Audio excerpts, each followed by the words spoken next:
মা, ও মা, তোমার নামটা কি বলো না মা? জন্ম নিবন্ধন করতে তোমার নামটা লাগবে মা।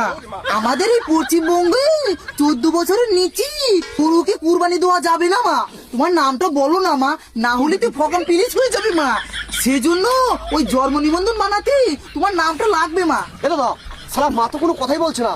মা যদি কথা না বলে আর যদি জন্ম নিবন্ধন না করতে পারি, তাহলে তো মাকে কুরবানি দিয়ে দিবে দাদা। কি আর করা যাবে? মা তো সেটা বুঝছে না। মাকে তো বলতেছি মা নামটা বলো বলো, সে তো বুঝছেই না, আমাদের সাথে কোনো কথাই বলছে না। মা, ও মা, একটু কথা বলো না মা। তুমি যদি কথা না বলো তাহলে মুসলিম দাদারা তোমাকে কুরবানি দিয়ে দিবে মা। না, এদিকে এ শালা তো দেখতেছি কোনো কথাই বলে না। থুক, মা তো দেখতেছি কোনো কথাই বলে না, রাগ করি আছে মনে হচ্ছে। দাদা, মা মনে হয় আপনাকে ঘুষ দিবে। মা খেপে গেছে শালা, কি বলেছেন মাকে? শুনলো তিস মারা দেখে ভালো বুঝে বললুম, নামটা বলো, জন্ম নিবন্ধন করতে হবে। দাদারা যখন পুকুত করে কুরবানি দিয়ে দিবে না, তখন বুঝবে না, বলবে না ছেলেরা ভালোর জন্য বলছিল, শুনলুম না। এখন তো আমার প্রোগ্রাম প্লিজ হয়েই গেল। ভালো হলো, চলুন।